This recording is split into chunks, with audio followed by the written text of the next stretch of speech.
저는 오늘 이 시간에 우리가 함께 읽었던 이 말씀을 통하여서 이런 제목으로 함께 하나님의 은혜를 나누기를 원합니다. 우리는 때로 믿음을 오해하고 있습니다. 어, 오늘 설교의 제목을 우리가 유추해 본다면 오늘 설교의 주제는 믿음이 되겠죠. 그렇죠? 우리가 읽었던 말씀은 우리가 너무나 잘 알고 있는 오병이어의 기적이긴 한데, 사실 이 말씀은 이제 요한복음 6장 1절로 15절까지 이제 기록이 되는 것으로 이제 우리가 하나의 단편의 단락적인 이야기로 생각을 하는데, 상당히 긴 어떻게 보면 호흡으로 지금 이 이야기가 진행이 되어집니다. 어디까지 지어지냐면 이 베드로를 향하여서 너는 나를 누구라 하느냐라는 그 예수님의 선언까지. 그러니까 상당히 긴 이야기거든요. 근데 우리는 이 오병이어에서 자꾸만 우리의 생각과 오늘 우리의 이 이야기가 단절되어지는 것 같은데, 이 말씀을 통해서 우리가 좀 이 긴 호흡의 이 요한복음 6장의 말씀을 우리가 찬찬히 한번 살펴보기를 원합니다. 그래서 오늘 말씀의 주제는 바로 믿음이에요. 여러분들 믿음이 있으십니까? 갑자기 저를 당황스럽게 만드네. 제가 여러분들을 믿지 못하게 하시네요. 여러분 믿음이 있으세요? 아멘. 믿음에 대하여서 제가 고민을 하다가 이런 이야기를 제가 한번 만들어 봤어요. 성공한 사업가인 한 아버지에게 두 아들이 있어요. 첫 번째 아들이 그 성공한 이제 아버지예요. 사업가입니다. 그러니까 돈이 많겠죠. 그러니까 그걸 전제하에 이제 이야기가 진행됩니다. 그러니까 첫째 아들이 그 아버지에게 이렇게 말합니다. 아버지는 능력 있고 그래서 성공한 사업가니까 이 아들도 사업할 수 있도록 좀 도와주시면 안 될까요? 사업을 시작하려면 뭐 이 정도의 어떤 자본도 필요합니다. 그리고 회사 대표로 내가 출발하려면 좀 이렇게 그럴듯한 차 한 대도 나에게 좀 있었으면 좋겠으니까 아버지니까 이 정도는 해줄 수 있을 거라 믿습니다라고 이야기하는 거예요. 아멘. 눈치를 채시네요, 여러분. 그리고 이 성공한 사업가니까 뭐 이 정도는 해줄 수 있을 법도 합니다. 그렇죠? 그런데 이 둘째 아들이 이렇게 말하는 거예요. 아버지는 능력 있는 성공, 그리고 능력 있는 이제 성공한 사업가니까 아버지의 성공 노하우가 무엇인지를 이 아들에게 좀 알려주실 수 있을까요? 아버지가 사업을 해오면서 많은 어떤 그 선택 가운데 이제 많은 고민들 가운데 있었을 텐데, 그와 같은 그 선택과 집중이 무엇인지, 판단들이 무엇인지 그 성공 비결을 좀 저에게 말씀해 주실 수 없나요? 다른 사람은 몰라도 아버지가 주시는 말씀이라면 제가 믿고 따라가 볼게요. 여러분, 여기서 우리가 두 가지의 믿음의 패턴을 보게 돼요. 첫째 아들도 믿는답니다. 둘째 아들도 믿는데요. 그런데 이 믿음에는 차이가 분명히 나타나죠. 그렇죠? 첫 번째 믿음은 첫째 아들 그 자기가 주체가 되는 믿음이에요. 그러니까 내가 뭘 할 것이니 내가 아버지를 믿어 의심하지 않습니다. 좀 도와주십시오 라는 믿음이고, 두 번째는 아버지가 주체가 되는 믿음이에요. 아버지가 하시는 말씀이라면 내가 믿고 따라가 볼게요. 여러분, 첫째 아들은 내가 결정한 내용을 아버지가 신뢰해 주실 거라는 믿음이죠. 둘째 아들은 아버지를 신뢰하는 믿음입니다. 저는 이 두 가지가 전부 다 우리의 현실 가운데에서 나타나는 신앙 그리스도인들의 패턴, 믿음의 패턴이라고 생각이 들어요. 그러나 이 믿음의 차이는 극명하게 드러납니다. 하나는 내가 주인공인 믿음이고요. 다른 하나는 하나님이 주인이 되시는 믿음이라는 거예요. 여러분은 어떤 믿음이 하나님이 기뻐하실 거라고 생각을 하십니까? 저는 이 두 번째 아들이 더 아버지를 기쁘시게 만들었다라고 생각을 해요. 그리고 우리의 믿음도 이렇게 하나님을 신뢰함으로 내 믿음이다라고 고백하는 그 마음을 하나님은 믿음이다라고 인정하실 줄 믿습니다. 이게 저의 믿음이에요. 그래서 저는 여러분, 우리가 이 믿음에 대하여 오해하고 있다라고 설명드리고 싶어요. 내가 결정한 일에 대하여 하나님을 기대하는, 이걸 우리는 자꾸 믿음이라고 착각하는데, 여러분, 그래서 저는 오늘 이 말씀과 이 사건을 통하여서 저와 우리가 바르게 주님을 알게 되기를 소망합니다. 그래서 바른 믿음의 소유자가 되기를 우리 주님의 이름으로 간절히 축복합니다. 아까 말씀드린 것처럼 오늘 말씀은 이제 오병이어에서 출발을 합니다. 이제 이 사건을 우리가 보게 되면은 이 사건은 예수님께서 당신 앞에 모인 무리들을 기적을 통해 양식을 공급해 주신 사건이에요. 그래서 오늘 말씀의 배경을 보면은 주님 앞에 많은 무리들이 찾아온 것을 보게 됩니다. 요한복음 6장 1절로 2절의 말씀이죠. 그 후에 예수께서 디베라의 갈릴리 바다 건너편으로 가심에 큰 무리가 따르니 누굴까요? 이는 병자들에게 행하시는 표적을 보았음이러라는 거예요. 이들이 예수님을 찾아온 이유는 그들이 예수님이 병자를 고쳤다라는 이야기를 들었고 보았기 때문입니다. 이게 그들의 목적이었대요. 아마도 그렇기 때문에 우리가 유추해 볼 것은 이들도 다 하나같이 예수님의 돌봄과 이 도움이 필요한 자들이 아니었을까? 그러니까 어떤 질병 가운데 허덕였고 그래서 무언가 자신의 삶에도 이 고침의 기적이 필요한 자들이었다라는 거죠. 저는 이들을 한번 이렇게 생각을 해봤어요. 사회적인 약자들이 아니었을까? 왜냐하면 당시에 이 병자들은 한마디로 일을 못했거든요. 그러니까 지금 여러분들도 마찬가지잖아요. 하루 쉬면 하루 일당이 스톱이 되는 게 오늘 우리들의 현실이잖아요. 그러니까 아파도 저는 여러분들이 일하는 걸 봤거든요. 그러니까 아프면 큰일 난다라고 여러분들이 낑낑 알면서도 뛰쳐나가는 걸 못 보면, 그리고 이제 제가 이 설교를 보니까는 우리들의 현실이랑 너무나 똑같아요. 우리에게도 주님이 필요하다라는 거죠. 이 상황을 주님이 극적으로 해결해 주실 그 하나님이 나에게는 참 절실한 것 같습니다. 그러니 이 기적의 소문을 듣고 보고 예수님 앞에 이렇게 많은 무리들이 모인 거예요. 그 무리가 자그마치 몇 명이라고요? 5천 명이 되었다고 이제 요한은 기록을 합니다. 그래서 예수님은 이렇게 어려움에 처한 이웃들에게 이제 관심을 보이세요. 그리고 제자들을 불러서 뭐라고 말합니까? 먹이라고 말합니다. 당연히 아프니까 일을 못 갔을 테고 일을 못했으니 배가 고팠겠죠. 이게 이제 그들의 현실이었어요. 근데 여기서 이제 우리가 보통 등장하는 인물을 잘 알고 계실 겁니다. 빌립과 안드레, 그렇죠? 그런데 이 빌립은 믿음이 약해, 안드레는 믿음이 좋다. 우리가 이렇게 쉽게 이제 통상적으로 착각하기 쉬운데, 여러분 오늘 말씀에서 예수님이 집중하시는 것은 안드레가 아니에요. 빌립입니다. 여러분들의 이야기, 여러분들의 생각도 여기에서 좀 출발해 보셨으면 좋겠어요. 그래서 오늘 말씀의 주된 대화의 상대가 이 빌립이고요. 그래서 이 기적의 이야기가 예수님이 빌립을 시험하면서 시작돼요. 요한복음 6장 5절로 6절 말씀이죠. 예수께서 눈을 들어 큰 무리가 자기에게로 오는 것을 보시고 빌립에게 이르시되 우리가 어디서 떡을 사서 이 사람들을 먹이겠느냐 하시니, 이렇게 말씀하시면 왜일까요? 친히 어떻게 하실지를 아시고 빌립을 시험하고자 하심이라 말씀입니다. 그렇다면 왜 빌립을 시험하실까요? 왜 시험하실까? 어떻게 하실지 아신다면서요. 그런데 왜 시험하냐고요?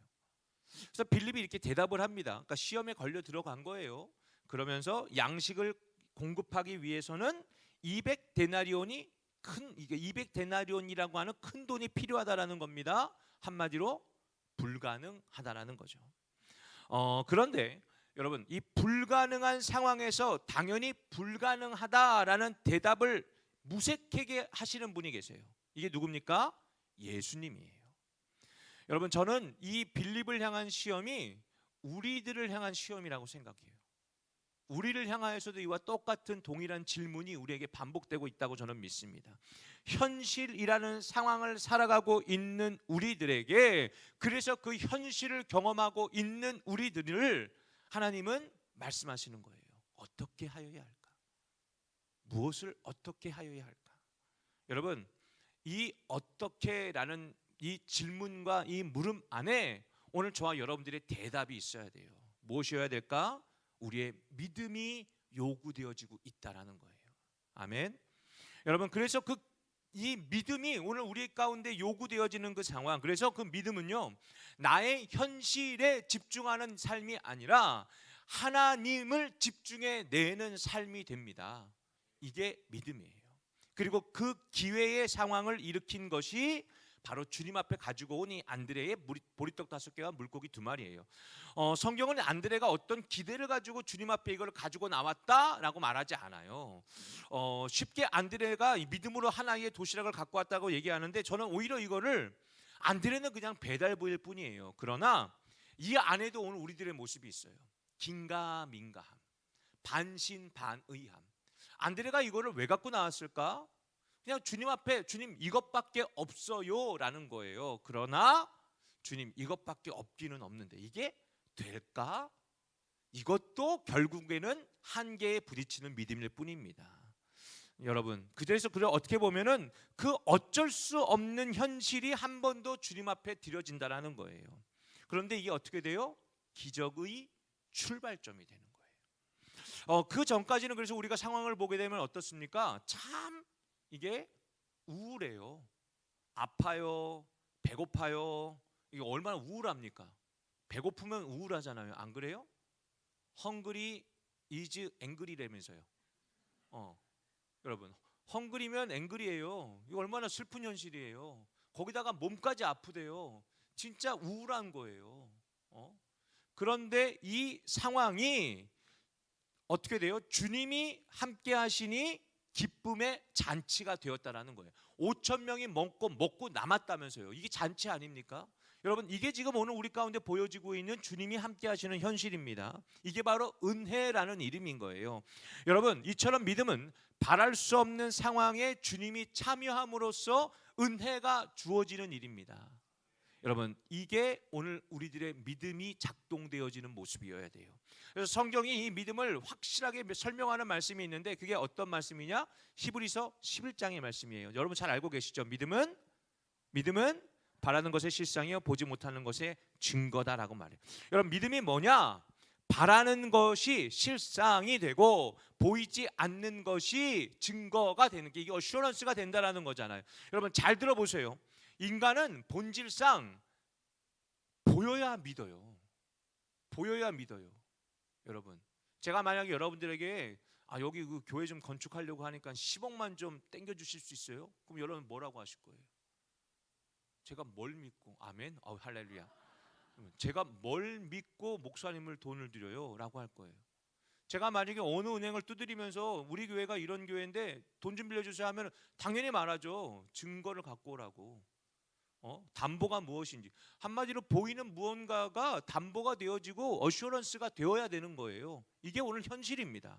여러분, 인간 세상이 다 이런 거예요. 우리는 보이지 않는 것은 믿을 수 없다고 여기는 존재들이고 그와 같은 상황에 살아가는 우리들이에요.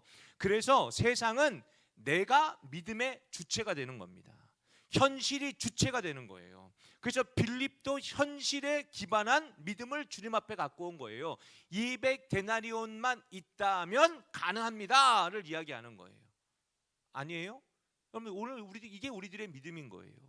그러나 성경은 무엇일까? 하나님이 믿음의 주체가 됩니다. 아멘. 요 포인트가 아멘 포인트예요. 하나님이 다시 NG 하나님이 믿음의 주체가 되는 겁니다. 요렇게 해야 이제 설교자가 기분이 나는 거예요.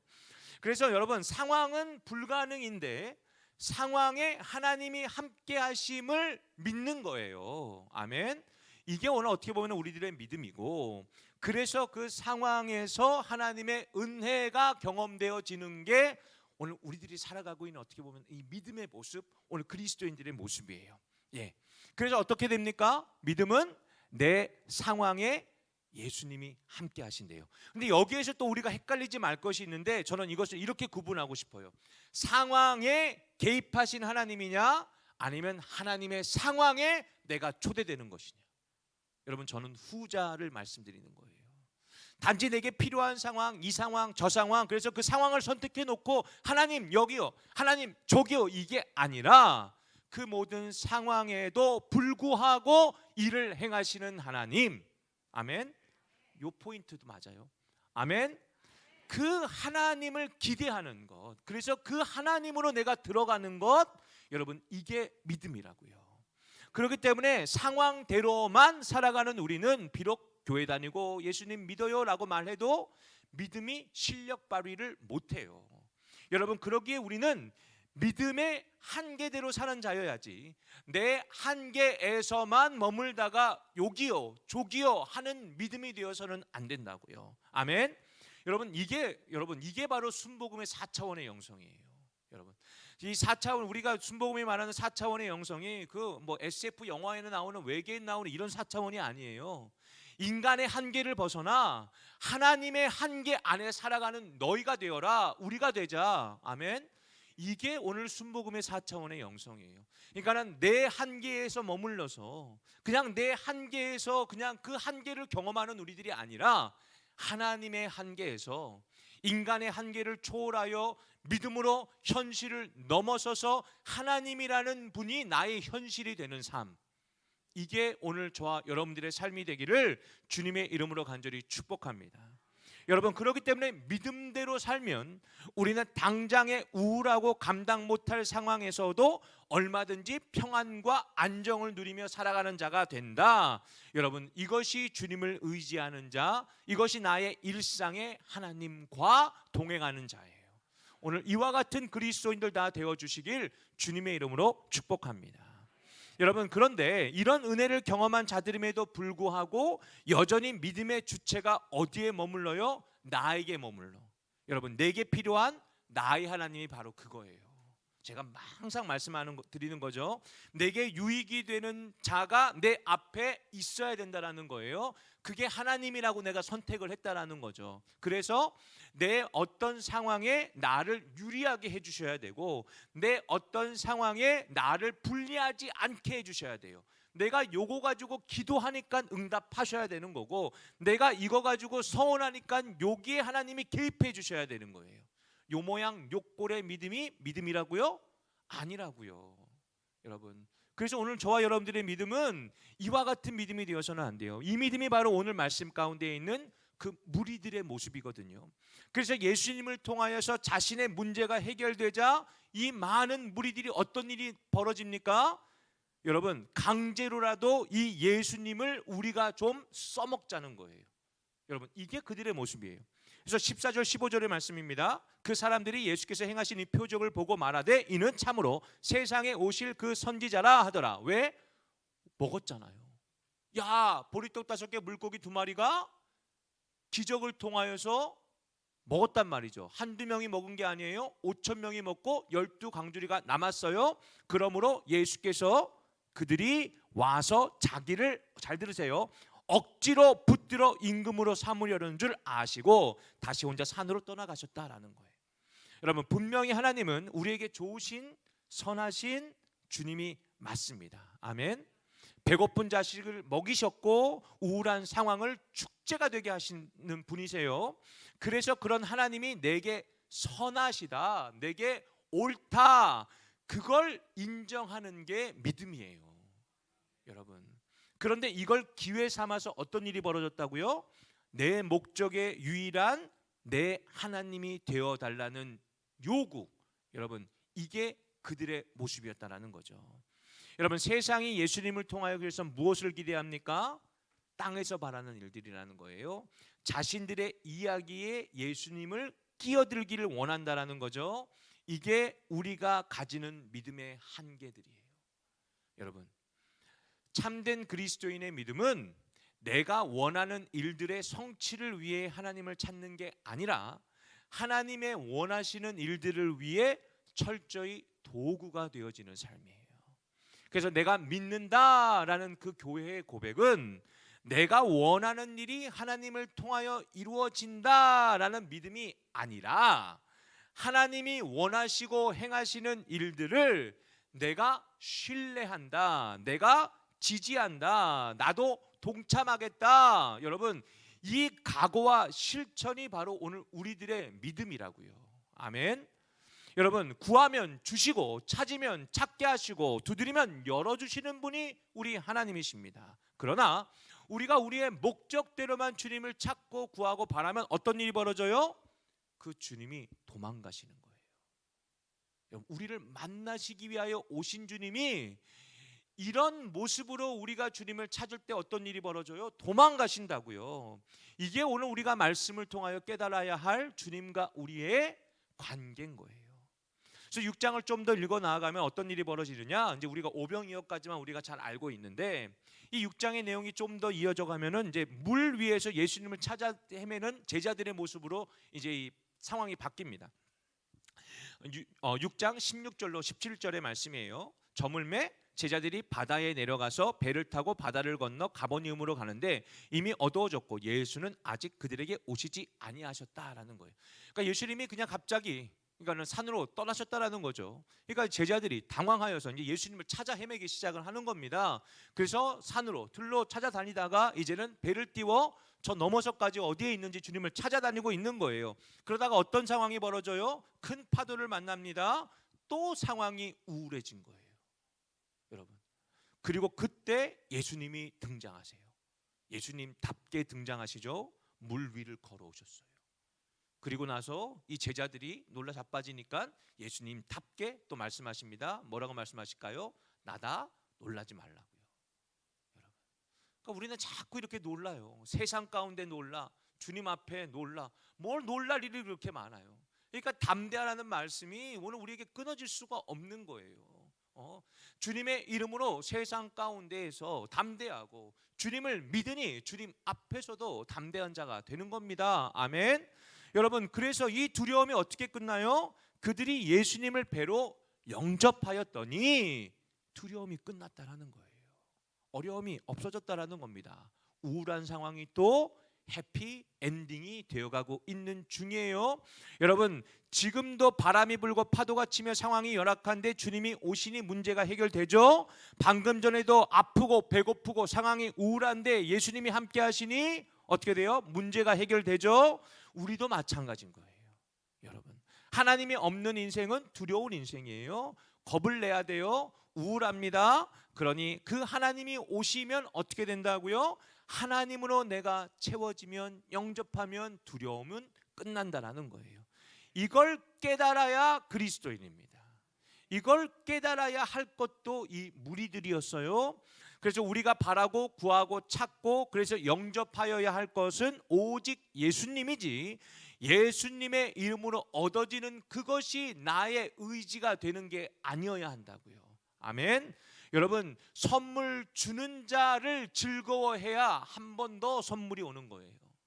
선물 받고 선물에 집중하면 야, 요것 봐라, 여러분, 다시는 선물 안 줘요.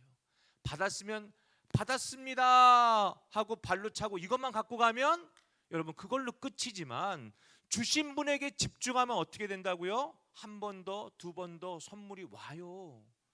여러분, 이거 너무나 뻔한 진리 아니에요? 그런데 왜 우리가 주님 앞에서는 그러냐고요? 왜 주님이 주시는 것에만 집중하고 그 주님께 집중해내지 못하냐는 거예요. 그래서 여러분은 이 무리도 그것을 깨달아야 했는데, 여러분, 그래서 이제 그들과 시작되어지는 우리 주님의 대화가 이제부터 본론으로 치닫습니다. 그래서 26절부터 이제 예수님께서 그렇게 또 예수님 앞에 또 굳이 찾아와서 떡을 달라 하는 그들에게 예수님께서 이제 본론을 이야기하기 시작하는 거예요. 예수께서 대답하여 이르시되 내가 진실로 진실로 너희에게 이르노니 너희가 나를 찾은 것은 표적을 본 까닭이 아니요 떡을 먹고 배부른 까닭이로다. 썩을 양식을 위하여 일하지 말고 영생하도록 있는 양식을 위하여 하라. 이 양식은 인자가 너에게 주리니 인자는 아버지 하나님께서 인치신 자니라. 이 말씀을 간단하게 설명드리면 이거예요. 나 때문에 왔냐? 아니잖아. 떡 먹으러 왔잖아. 이게 지금 주님의 말씀이에요. 여러분, 우리도 이것처럼 집요하게 우리 주님을 찾을 때가 있어요. 여러분, 새벽 예배, 금요철야, 금식하고 작정기도하고, 그런데 여러분 참 그 모습들이 어떻게 보면 우리들의 믿음을 드러내는 표현인 것처럼 보이는데 저는 그 안에서 여러분들을 무엇을 구하는지를 여러분들이 한번 스스로 발견해낼 수 있어야 돼요. 하나님이냐, 하나님이 주시는 떡이냐. 여러분, 우리가 본질을 알아야 되는 거예요.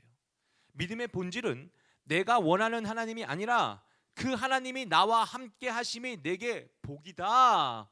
영접이 오늘 우리의 본질이어야 되는 거예요. 그 하나님을 그래서 신뢰함에 전혀 흔들림이 없어야 되는 겁니다. 여러분, 그렇기 때문에 이때는 어떤 일이 벌어져요? 내가 원하는 결과가 안 나와도 괜찮아요. 왜? 하나님이 나에게 선하다는 것을 신뢰하니까.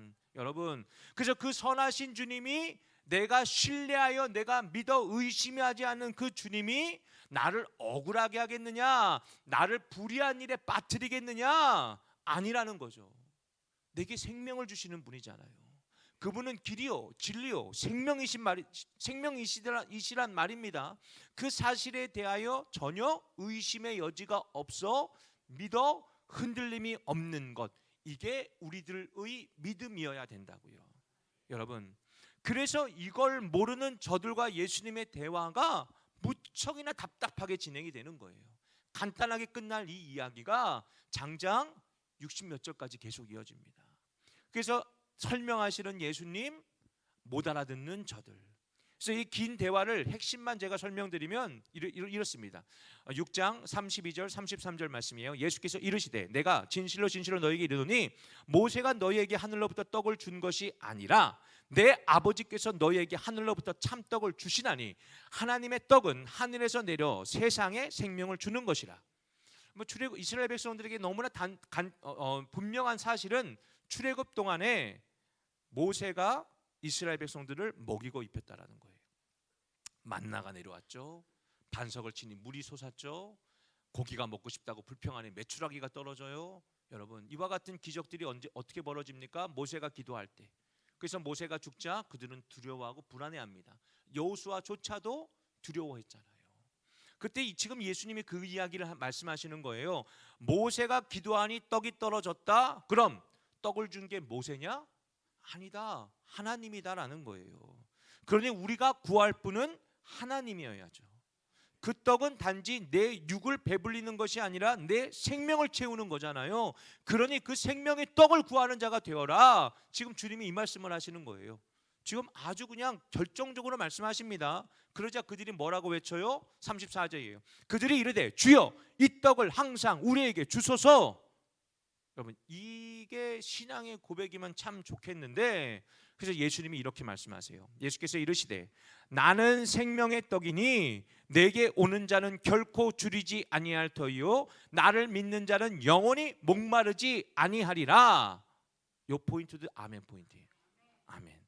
그러나 요거 넘어가면 이제 포인트가 넘어가는 거예요. 그러나 어떻게 돼요?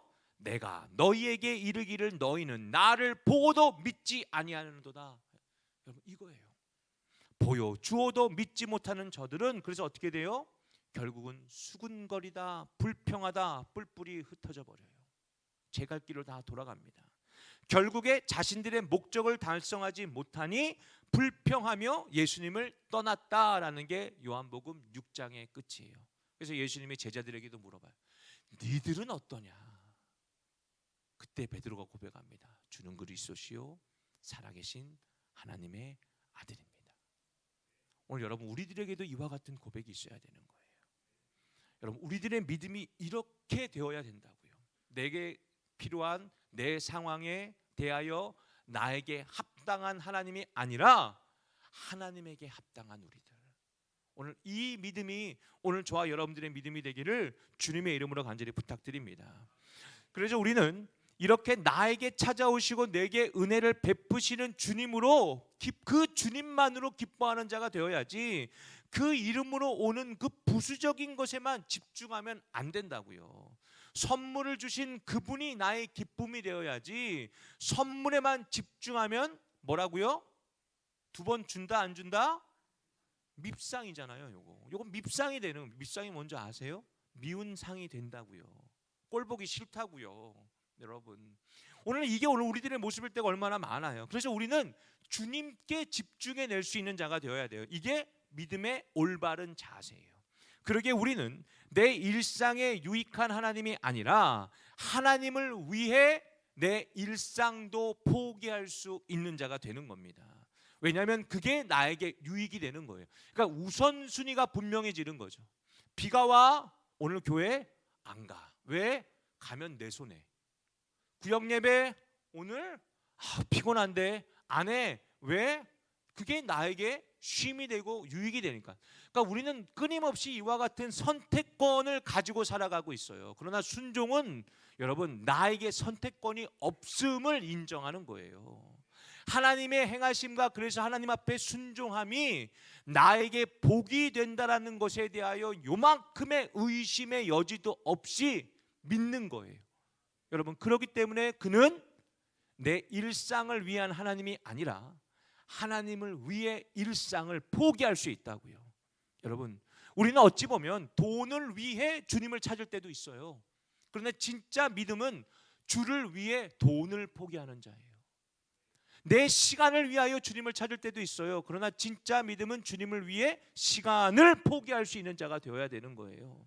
여러분, 왜 하나님이 아브라함을, 그 이삭을 축복되게 하십니까? 그 하나님을 위하여 그 100세에 얻은 그 아들이라도 포기해 낼 수 있는 믿음을 보고 하나님이 그를 의롭다 하시잖아요. 여러분, 이게 믿음. 여기서 또 아멘을 안 하시네. 여러분, 이게 믿음이에요. 여러분, 그래서 아멘, 내가 그 말씀을 신뢰합니다, 인정합니다, absolutely yes에는 여러분들의 선택권이 없어야 돼요. 여러분, 옳으면 옳다, 맞으면 맞다, 따르면 따르겠다만 오늘 우리 안에 있어야 될 줄로 믿습니다. 그러기에 그와 같은 삶이 어떻게 될까요? 여러분, 우리의 행동이 달라져야죠. 행동이 하나님 앞에 집중하게 되는 거예요. 선택권을 주님이 가져가게 되시는 겁니다. 일상의 중심이 내가 아니라 하나님이 된다라는 거예요. 그러니 예배가 우선이 되는 삶이 되고, 하나님을 경험할 기회가 주어지면 주어질수록 그 기회를 찾기 위하여, 잡기 위하여 최선을 다하는 자가 되는 거죠. 여러분, 이게 우리 그리스도인들이 되어야 될 줄로 믿습니다. 여러분, 그래서 저는 오늘 이 설교를 통해서 오늘 우리들에게 이 세 가지를 여러분들에게 한번 요구를 드리고 싶어요. 첫 번째 뭐냐? 우리의 기도의 방향을 바꿔보는 거예요. 내 요구의 기도가 아니라 하나님의 뜻을 구하는 기도. 아멘. 여러분, 그래서 하나님의 뜻이 하늘에서와 같이 땅에서도 이루어지는 기도, 이게 주님이 가르쳐 주신 기도잖아요. 우리가 어떻게 기도해야 될까요? 우리가 어떻게 기도하여야 할지를 분명하게 가르쳐 주신 기도는 주님의 기도가 유일합니다. 그 기도가 우리에게 뭐라고 말씀하세요? 하늘에서와 같이 땅에서 이루어지기를 구하는 기도. 또 예수님도 말씀하셨죠. 너희는 먼저 그의 나라와 그의 의를 구하라. 그리하면 이 모든 것을 너희에게 다 보너스로 줄 것이다 라는 거잖아요. 여러분, 그러기에 우리가 집중할 거는 하나님의 뜻이에요. 아멘. 두 번째가, 그래서 우리의 삶의 우선순위를 정해보는 겁니다. 여러분들 한번 이 리스트를 만들어 보세요. 내 삶의 우선순위가 어떻게 되는지. 그래서 그 우선순위 안에 하나님이 몇 번째가 되는지. 그래서 그게 만약에 1번이 아니라면 1번을 만들기 위해서 내가 무엇을 어떻게 하여야 할까를 고민해 낼 수 있는 이 한 주가 되기를 주님의 이름으로 축복합니다. 오늘 그래서 여러분, 핑곗거리를 만들지 말자고요. 진짜 마음이 가면 여러분 핑계가 없어요. 아우 피곤해, 아우 졸려 하다가도 누가 내가 좋아하는 사람 부르면 불이 나게 달려나가는 게 오늘 우리들 아니에요. 여러분, 그러니까 나 좋아하면 한다고요. 저는 여러분들 보면서 그 피곤한데 그 뭔데 왜 전복 잡으러 가지? 뭐 이런 거 있거든요. 우리들의 모습 아니에요? 야, 그건 왜 갈까? 뭐 차를 막 끄뻑끄뻑 하면서도 가셔요. 그거 왜 가요?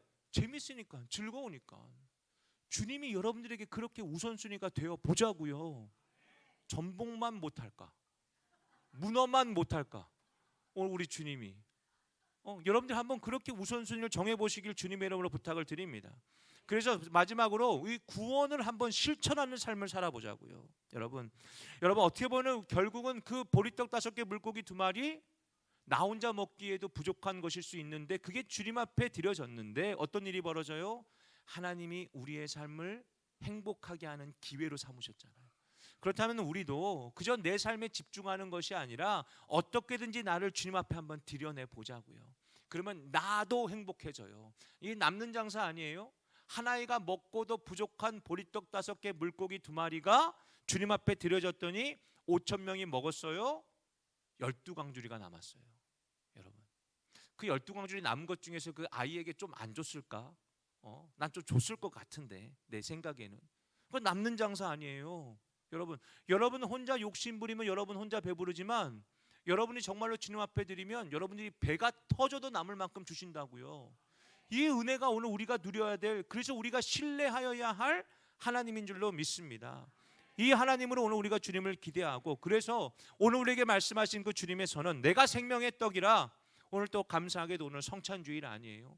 주님이 주시는 이 거룩한 만찬, 이 거룩한 성찬이 주님을 기대하며 주님을 바라는 우리의 마음이 되기를 오늘 우리 주님의 이름으로 간절히 축복합니다. 그래서 이 믿음으로 우리도 나의 삶이 주님의 손에 들려져 어떤 기적으로 베풀어질지를 오늘 저와 여러분들 함께 기대하며 기뻐하며 기도해낼 수 있는 우리가 되기를 주님의 이름으로 축복합니다. 제가 기도하겠습니다. 하나님, 오늘도 우리의 마음에 참 많은 생각과 고민이 있으나 하나님이 모든 것들을 완전하게 하시는 분은 오직 하나님이신 줄로 믿습니다. 그러기에 주님, 오늘도 우리의 마음과 우리의 삶을 주 앞에다 내어드립니다. 어떤 상황과 어떤 이유라 할지라도 주님이 나의 삶의 가장 우선이 됨을 믿습니다. 그러기에 하나님, 믿음대로 살겠습니다. 믿음대로 행하겠습니다. 믿음 가운데 함께하여 주옵소서.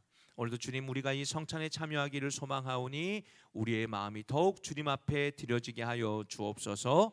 감사드리며 예수님의 이름으로 기도합니다. 아멘. 우리 성찬 앞에 있어 우리가 함께 기도하기를 소망합니다.